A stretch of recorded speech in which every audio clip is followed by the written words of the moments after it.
talk through the Percussion Accessory Etudes version 3 today. For the all-state auditions, that's tambourine, crash cymbal, and bass drum. I'm going to play through the excerpt first, and then I will talk through some of the important techniques. All right, here's the tambourine excerpt. 110 beats a minute. 1, 2.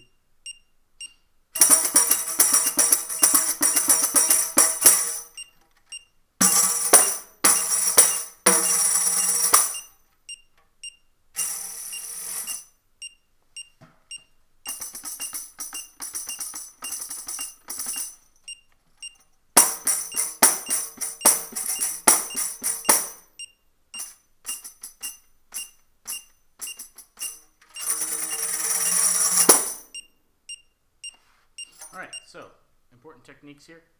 Because the beginning is accented in all forte, grab yourself a chair, put your knee on top of it, knee fist back and forth.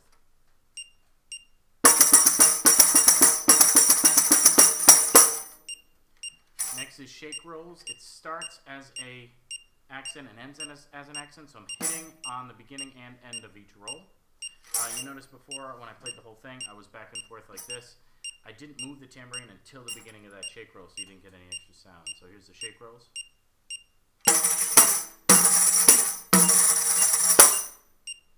You probably have a better tambourine than the one I'm playing on, but so you can make sure that those shake rolls are really even. Thumb roll. I use my middle finger to get a nice friction roll. Some people use their thumb. That's what it's called, a thumb roll. As long as it's even.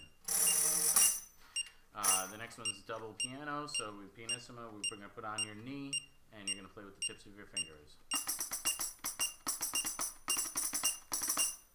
Now, disclaimer here, there are many different ways to play this.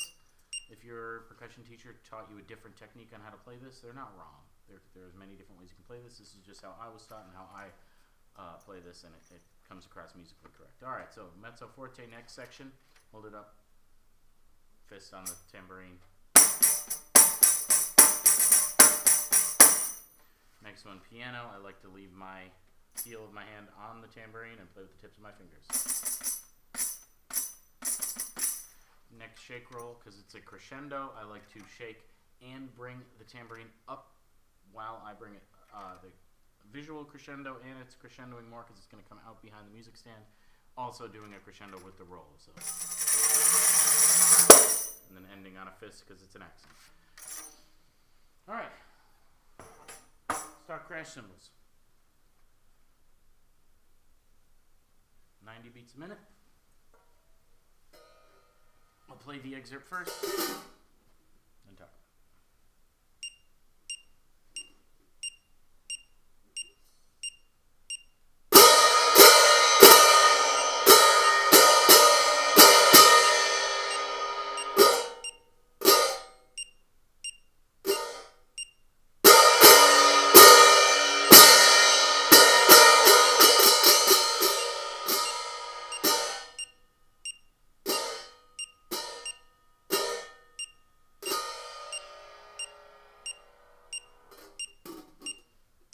Alright, nothing crazy here, normal crash cymbal technique. Holding the strap like a snare drum fulcrum. As little skin on the cymbal as possible. One cymbal stays stationary, the other comes punching into it. Flam the cymbal so you don't get that air pocket. So the first phrase is normal cymbal crashes.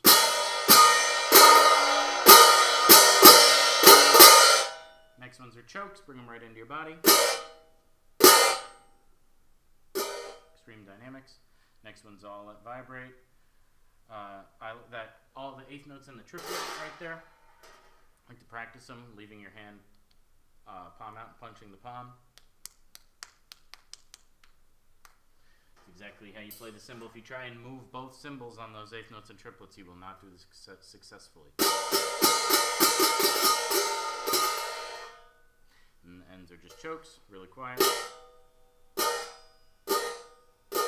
And the last one, barely just kiss them together.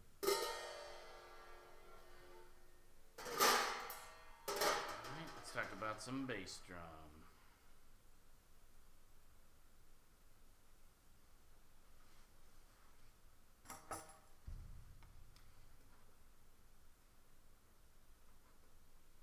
Alright, 70 beats a minute.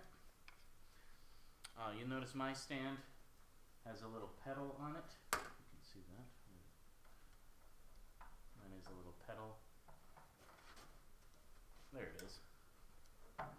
Little pedal that puts my foot up on top of it. You can use a chair if you don't have a stand like this, but make sure that you can get your knee up on the drum. You see I have a towel as well. If you don't have a towel, that's alright, just put more hand on it. Alright, so my knee's up against the drum. Alright, let me demonstrate 70 beats a minute. 1, 2, ready.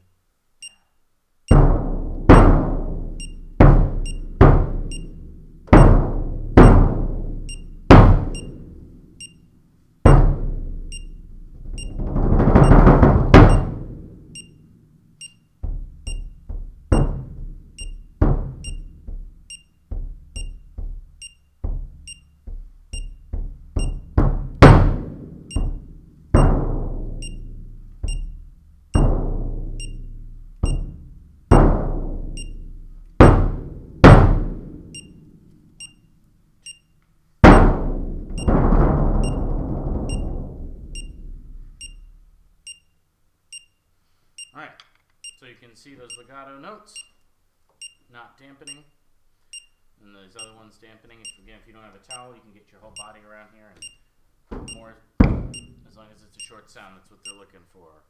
For the Forte piano roll, no dampening. I like to hit first, and then bring the roll in from that initial decay. The piano part here, make sure that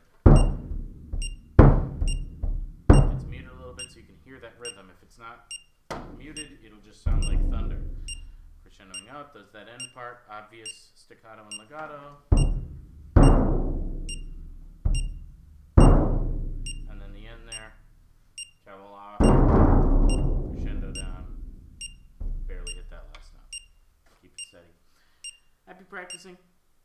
Good luck.